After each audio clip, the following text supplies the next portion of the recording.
Narito tayo ngayon upang matunghayan ang napakainit at talaga namang nagtitrending na issue ni Ate Erica.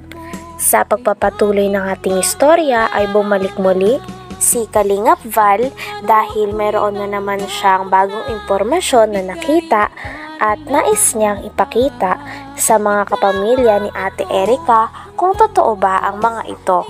Gusto niya rin i-confirm kung sila ba ang pinapatamaan ng mga tao na nakita ni Kalingap Val Santos Matubang na nagpo-post para sa kanila. Sa isang post nga ay talagang binantaan ang tita ni Ate Erica na ipapakulong siya kaya dapat daw make sure na meron daw siyang ebidensya. Babaeng ito? Para magklaro ko lang. Apo, siya po yan. Ano ito? Apo, yung stories na sinasabi. Kasi may minsay din sa iyo. May minsay sa social media na basa ko lang din. Ikaw ata ang pinatamaan dito. Nandyan din po yung mga text nila sa amin. Ito po ito yung dinidelete. Make sure na may ebidensya ka.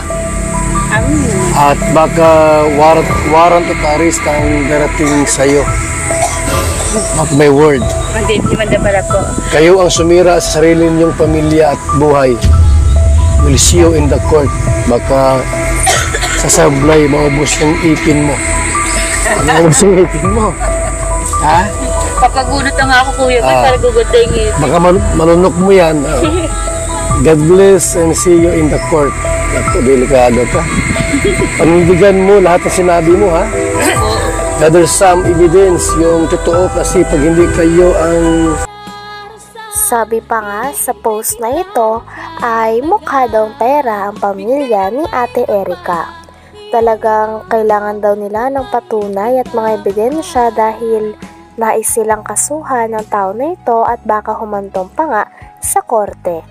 Habang binabasa nga ni Kalingap Val Santos Matubang ang message na ito o post na ito sa tita ni Ate Erica at sa lolo niya ay talagang hindi nag-a-agree ang tita ni Ate Erica dahil maraming ang sinasabi doon at parang binabaliktad sila at sinasabihan pa sila na mukha daw silang pera. Kaya doon nagagalit ang pamilya ni Ate Erica sapagkat hindi daw sila binigyan ng pera ng mga e-lovers. Kaya naman salungat dito ang lolo ni Ate Erica. Mabanggit pangalan ko. Amy Torres. Sobra mo pakialaman sa hindi nyo naman pera at buhay. Be ready for yourself. Nagpauto kasi kayo, yan, kayo din nagpapahiya sa korte. Nagpauto kasi kayo, yan, kayo din mapapahiya sa korte. Gagalit kayo kasi di namin kayo binigyan ng pera. Ano naman po ang kinagagalit po namin sa kasi mukha kayong pera. Kahit nakabigay kami ng ilang bisis, dinay kayo ng dinay. Ano yun? Wala kami bigay na. Binigay ng pera. Ha? Tay, Lulubig, so may minsay sa'yo. Nabasa mo na ito? Di pa. You know? From Amy Tunyaka Torres, Lulumigs, ano kaya yung topic natin dito? Di ba pera at ikaw ang may hawak? Yung pera hindi si May. Pero may hawak? Wala akong pera hinahawakan dyan. Huh? Yan o.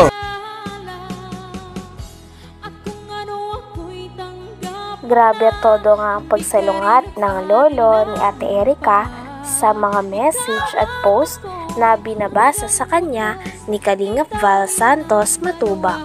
Talagang walang katotohanan daw ang mga ito dahil lang totoo daw ang sinasabi nila. Talagang hindi nga din daw sila natatakot dahil alam din nila sa sarili nila na nagsasabi sila ng totoo. At kitang-kita din na naniniwala naman si Kalingap Val Santos Matubang sa sinasabi ng pamilya at lolo pati na rin ng tita ni Ate Erica. Grabe at patagal ng patagal ay mas lalo na nga umiinit ang mga balita tungkol sa issue ni Ate Erica. Sino nga ba ang talagang may mali sa issue na ito?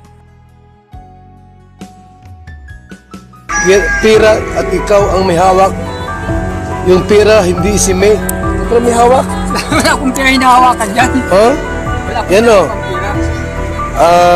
Dahil kayo ang bumili ng mga gamit. Utos lang ni Silami.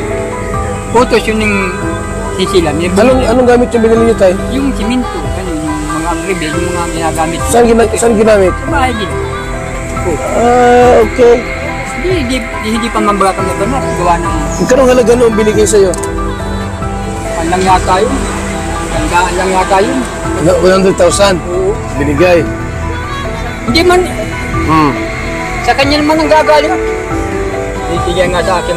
Ikaw daw ang may hawak ng pera, hindi si May. Wala sa akin, sa kanya. Siya nagbibigay ng pera pang bili ng mga gamit. Kaya ako tayo nandito para malinaw ko naman kasi baka mamayas. Pero ang salita ko, yung pala, ikaw pala may kasalanan. Wala. Ha? Ako po sir talaga Oh. wala. Sinabi pa nga sa post na talagang parang sobra na daw ang pamilya, lalo na ang tita ni Ate Erika at ang lolo ni Ate Erika sa kanya. Kaya naman pinagtatanggol nga ng post na ito si Ate Erika at ang kanyang ate. Talagang sabi nga ng lolo ni Ate Erika ay napakarami daw maling impormasyon doon at talagang pinaliwanag din ni Lolo Miguel ang kanyang sarili sa mga manonood. Talagang marami pa nga mga bagay na hindi nalilinaw tungkol sa issue na ito, kaya mareresolba pa kaya ang mga ito? Dahil nagagalit na nga talaga si Lolo Miguel pati na rin ang tita ni Ate Erika. Talagang habang patagal na patagal ay mas umiinit na nga ang issue nito. Sino nga ba ang tunay na may mali? Ang pamilya ba ni Ate Erika o sila Ate Erika at ang kanyang ate? Namin. And more pa in the court. Bidonda ka rin. Hindi kami natatakot. Don't miss Dahil it. Kasi Oh. nakakatotohanan lang po kami. You want to fix this. Ayaw niyo manahimik kasi. So, this is not a joke for us. And sorry.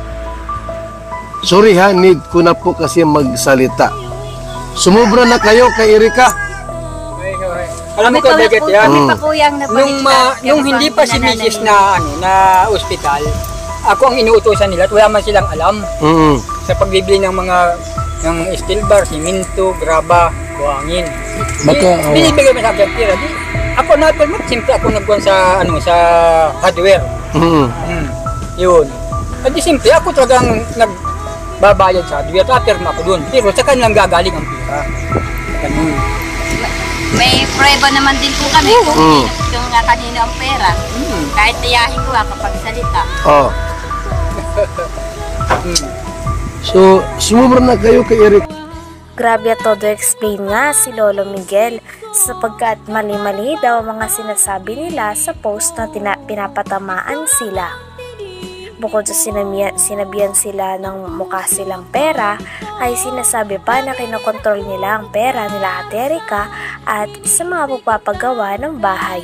Piniliwanag naman ni Lolo Miguel na sila mismo ang nanghingi ng tulong kay Lolo sapagkat wala daw silang alam sa mga pagpapatayo ng bahay at mga simento, kaya naman siya lang daw ang bumili, ngunit sa barangay naman daw iyon. Anak, ang dapat ay obligasyon sa inyo. At wala kayong pakialam doon sa pera ni Jim A.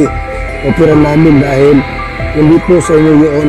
Wala kayong karapatan sa pera yan. Karapatan dahil nagkapatulong sila sa akin. Ang sabi, tulungan, wala silang alam, magbili ng magpagawa ng bahay. Ako nagpawa ng bahay na yun.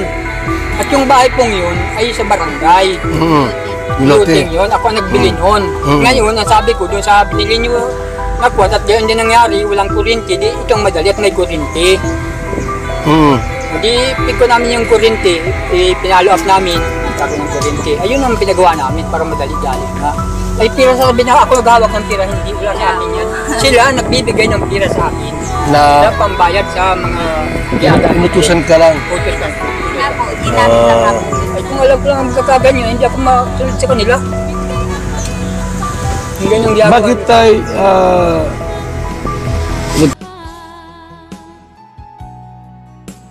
Hanggang dito na lamang muna ang ating napakainit, nagtitrending at talaga namang mas nakakaintriga na issue ni Ate Erika. Maraming salamat sa inyong panonood. Hanggang sa muli. Bye!